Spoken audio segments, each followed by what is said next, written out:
Have you ever been at one of those parties where you just wanted to bail?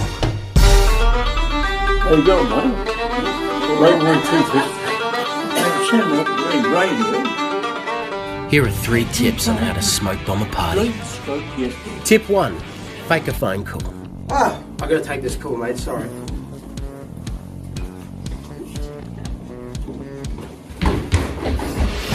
And if that doesn't work, I don't believe that. then try tip 2.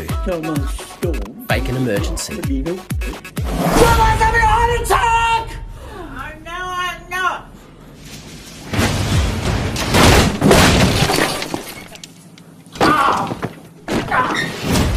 And if all else fails, then you just gotta smoke bomb.